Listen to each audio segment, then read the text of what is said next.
മക്കളെ, CUET-യുടെ രജിസ്ട്രേഷൻ നടന്നുകൊണ്ടിരിക്കുകയാണ്. ഇപ്പോൾ ഈ CUET രജിസ്റ്റർ ചെയ്തുകൊണ്ടിരിക്കുമ്പോൾ ഒരുപാട് കുട്ടികൾക്കുണ്ടാകുന്ന സംശയമാണ് ഏത് കോഴ്സുകളാണ് ഈ CUET-യിൽ കിട്ടുക, അല്ലെങ്കിൽ ഏതൊക്കെ യൂണിവേഴ്സിറ്റികളാണ് CUET-യിലുള്ളത്, അതിലേതൊക്കെ എക്സാമുകളാണ് എഴുതേണ്ടത്. ഇങ്ങനെ 3 കാര്യങ്ങളാണ് പ്രധാനമായിട്ട്. ഏതൊക്കെ കോഴ്സുകളാണുള്ളത്, ഏതൊക്കെ യൂണിവേഴ്സിറ്റികളാണുള്ളത്, ഏതൊക്കെ എക്സാമാണ് CUET-യിൽ എഴുതേണ്ടത്. ഇതൊക്കെ മനസ്സിലാക്കാൻ വേണ്ടിയുള്ള ഒരു ഏകദേശ ഐഡിയ കിട്ടാൻ വേണ്ടിയാണ് ഈ വീഡിയോ ചെയ്തിരിക്കുന്നത്. അപ്പോൾ ഇതിന് ആദ്യം നിങ്ങൾ ചെയ്യേണ്ടത് CUET.NTA.NIC. എന്നുള്ള സൈറ്റിൽ കയറുക. ആ സൈറ്റിൽ കയറി കഴിയുമ്പോൾ നിങ്ങൾക്കിങ്ങനെ ഹോം, എബൌട്ട് NTA, ഇൻഫർമേഷൻ, ഇങ്ങനെ കുറേ ഡീറ്റെയിൽ കാണാം. അതിൽ ഈ യൂണിവേഴ്സിറ്റീസ് എന്നുള്ള ഓപ്ഷൻ ക്ലിക്ക് ചെയ്യുക. അങ്ങനെ നിങ്ങൾ യൂണിവേഴ്സിറ്റീസ് ക്ലിക്ക് ചെയ്ത് കഴിഞ്ഞാൽ നിങ്ങൾക്ക് താഴേക്ക് കുറേ ഓപ്ഷൻസ് കാണാം. ഇതാ നോക്കുക: central university, state university, deemed university, private university, other government institutions എന്നൊക്കെ പറഞ്ഞ് കുറേ ലിസ്റ്റ് കാണാം. ഇത് ഞാൻ ജസ്റ്റ് ഇപ്പോൾ നിങ്ങൾക്ക് മനസ്സിലാവാൻ വേണ്ടി ഇതിൽ നിങ്ങൾക്ക് ഓരോന്നും ഓപ്പൺ ചെയ്യാം. ഞാൻ ഈ സെൻട്രൽ യൂണിവേഴ്സിറ്റി മാത്രം ഒന്ന് ജസ്റ്റ് ഓപ്പൺ ചെയ്തു. അങ്ങനെ സെൻട്രൽ യൂണിവേഴ്സിറ്റി ക്ലിക്ക് ചെയ്ത് കഴിഞ്ഞ് നിങ്ങളിങ്ങനെ താഴേക്ക് നോക്കിയാൽ, ഇപ്പോൾ ഇത് ജസ്റ്റ് ക്ലിക്ക് ചെയ്തപ്പോൾ നിങ്ങൾക്ക് താഴേക്ക് നോക്കിയാൽ കാണാം അലിഗഡ് മുസ്ലിം യൂണിവേഴ്സിറ്റി ഉണ്ട്, ആസാം യൂണിവേഴ്സിറ്റി ഉണ്ട്, ഇങ്ങനെ കുറേ ഉണ്ട്. ഇതിൽ Banaras Hindu university, central university of Andhra Pradesh, ഇങ്ങനെ നോക്കിയാൽ കുറേ യൂണിവേഴ്സിറ്റികൾ കാണാം. സെൻട്രൽ യൂണിവേഴ്സിറ്റി ഓഫ് കേരള, ഇങ്ങനെ നിങ്ങൾക്ക് ഓരോ യൂണിവേഴ്സിറ്റികളും കാണാം. ഇത് ഓരോ ലിങ്കിലും നിങ്ങൾക്ക് ഇതേപോലെ കാണാം. ഇപ്പോൾ താഴെ ഡീംഡ് യൂണിവേഴ്സിറ്റി നോക്കിയാൽ കാണാം. അപ്പോൾ ഇതൊക്കെ ഡീറ്റെയിൽ കാണാം. അപ്പോൾ ഇങ്ങനെ യൂണിവേഴ്സിറ്റികളുണ്ട്. അതിലിപ്പോൾ നിങ്ങൾ ഏതെങ്കിലും ഒരു യൂണിവേഴ്സിറ്റി ജസ്റ്റ് ക്ലിക്ക് ചെയ്തു എന്ന് വിചാരിക്കുക. അപ്പോൾ ഞാൻ ജസ്റ്റ് എളുപ്പത്തിന് വേണ്ടി ആദ്യം കണ്ട അലിഗഡ് മുസ്ലിം യൂണിവേഴ്സിറ്റി തന്നെ ഓപ്പൺ ചെയ്തു. അത് ജസ്റ്റ് ക്ലിക്ക് ചെയ്യുമ്പോൾ നിങ്ങൾക്കൊരു PDF ഉണ്ടാവും. അത് ജസ്റ്റ് ഒന്ന് ഡൗൺലോഡ് ചെയ്യുക.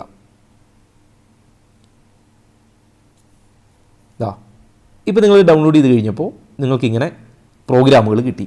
അപ്പോൾ ആ യൂണിവേഴ്സിറ്റിയിൽ ഏതൊക്കെ പ്രോഗ്രാമുകളുണ്ട് എന്ന് ഇങ്ങനെ താഴേക്ക് നോക്കിയാൽ കാണാം. അപ്പോൾ ഇതിൽ ഞാൻ ജസ്റ്റ് ഇപ്പോൾ ഒരു മനസ്സിലാവാൻ വേണ്ടി ഏതെങ്കിലും ഒരു കോഴ്സ് മാത്രം എടുത്തു. BSc honours community science.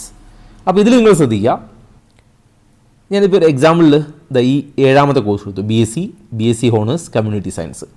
അതിൽ നിങ്ങൾ CUET-യിൽ ക്വാളിഫൈ ചെയ്യേണ്ട എക്സാമുകൾ ഏതൊക്കെയാണ്? ഇംഗ്ലീഷ്, ഫിസിക്സ്, കെമിസ്ട്രി, ബയോളജി അല്ലെങ്കിൽ മാത്സ് അല്ലെങ്കിൽ ഹോം സയൻസ്, ഇതിലേതെങ്കിലും ഒന്ന്. അപ്പോൾ ഇംഗ്ലീഷ്, ഫിസിക്സ്, കെമിസ്ട്രിയും വേണം, ഇതിലേതെങ്കിലും ഒന്നും വേണം. അപ്പോൾ അതേപോലെ ഇവിടെ കൊടുത്തിട്ടുണ്ട് ഹയർ സെക്കൻഡറിയിൽ നിങ്ങൾ എന്താ പഠിച്ചിട്ടുണ്ടാവണം? മാത്സ് അല്ലെങ്കിൽ ബയോളജി അല്ലെങ്കിൽ ഹോം സയൻസ് ഒക്കെ പഠിച്ചിട്ടുണ്ടാവണം. ഇത് ഡീറ്റെയിൽ ഇവിടെ ഉണ്ടാവും. അപ്പോൾ ഇവിടെ കൊടുത്തിരിക്കുന്നത് നിങ്ങൾ ഹയർ സെക്കൻഡറിയിൽ എന്ത് പഠിച്ചു എന്നുള്ളതാണ്. അപ്പോൾ ഈ അല്ലെങ്കിൽ ഈ എലിജിബിലിറ്റി നിങ്ങൾ പാസ്സാവണം. CUET-യിൽ ഇത് എഴുതുകയും വേണം. എന്നാൽ നേരെ തിരിച്ച് നിങ്ങൾ BA ഓണേഴ്സ് ഹിന്ദിയാണ് നോക്കുന്നതെങ്കിൽ CUET-ൽ ഇംഗ്ലീഷും ജനറൽ ആപ്റ്റിറ്റ്യൂഡും മാത്രം എഴുതിയാൽ മതി. എന്നാൽ ഹയർ സെക്കൻഡറിയിൽ ഇവിടെ പറഞ്ഞിരിക്കുന്ന പോലെ നിങ്ങൾ പഠിക്കുകയും വേണം. അതേപോലെ ഞാൻ മറ്റൊരു കോഴ്സ് എടുത്തു. 9ാമത്തെ കോഴ്സ് BSc ഓണേഴ്സ് ജിയോഗ്രഫി. അപ്പോൾ അതിൽ നിങ്ങൾ CUET-യിൽ എഴുതേണ്ടത് ഇംഗ്ലീഷ് എഴുതണം, ഫിസിക്സ് എഴുതണം, കെമിസ്ട്രി, ബയോളജി അല്ലെങ്കിൽ മാത്സ്. ഇനി അതിൽ ഹയർ സെക്കൻഡറിയിൽ നിങ്ങൾ എന്ത് പഠിച്ചിട്ടുണ്ടാവണം? ഇംഗ്ലീഷ് പഠിച്ചിട്ടുണ്ടാവണം, ഫിസിക്സ് പഠിച്ചിട്ടുണ്ടാവണം, കെമിസ്ട്രി പഠിച്ചിട്ടുണ്ടാവണം, മാത്സ് അല്ലെങ്കിൽ ബയോളജി പഠിച്ചിട്ടുണ്ടാവണം, അല്ലെങ്കിൽ ജിയോഗ്രഫി അല്ലെങ്കിൽ കമ്പ്യൂട്ടർ സയൻസ്. ഇത് 3ഉം നിർബന്ധമാണ്. മാത്സിന് പകരം ബയോളജിയോ, ബയോളജിക്ക് പകരം ജിയോഗ്രഫിയോ, അതിന് പകരം കമ്പ്യൂട്ടർ സയൻസോ ഒക്കെ പഠിച്ചാലും മതി. ഇതിനെല്ലാം കൂടെ ചേർത്ത് 50% അഗ്രിഗേറ്റ് മാർക്കും വേണം. അപ്പോൾ അതാണ് ഞാൻ നേരത്തെ പറഞ്ഞത്. ഇവിടെ എന്തു പറഞ്ഞിരിക്കുന്നു എന്നുള്ളത് നിങ്ങളുടെ ഹയർ സെക്കൻഡറിയിലെ എലിജിബിലിറ്റിയും ഇവിടെ നിങ്ങൾ CUET-യിൽ എന്ത് എഴുതണം എന്നുള്ളതുമാണ്. ഇവിടെ കോഴ്സും കൊടുത്തിട്ടുണ്ട്. ഇങ്ങനെ ഓരോ യൂണിവേഴ്സിറ്റിയിലെയും കോഴ്സുകൾ നിങ്ങൾക്ക് കാണാം. അപ്പോൾ നിങ്ങൾക്ക് ആദ്യം എന്ത് ചെയ്യുക? ഇഷ്ടമുള്ളൊരു യൂണിവേഴ്സിറ്റി സെലക്ട് ചെയ്യുക. അപ്പോൾ നിങ്ങളിവിടെ നോക്കുമ്പോൾ നിങ്ങൾക്ക് ഇഷ്ടമുള്ള, പോകാൻ ആഗ്രഹമുള്ള യൂണിവേഴ്സിറ്റി സെലക്ട് ചെയ്യുക.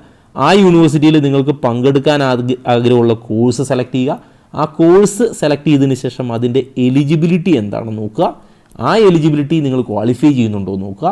ഓക്കെ, ഉണ്ടെങ്കിൽ നിങ്ങൾക്ക് അതിൽ CUET-യിൽ പാസ്സാവാൻ പറഞ്ഞിരിക്കുന്ന സബ്ജക്റ്റ് ഏതാണെന്ന് മനസ്സിലാക്കുക. എന്നിട്ട് ഇത് ഓപ്ഷനിൽ കൊടുക്കുക.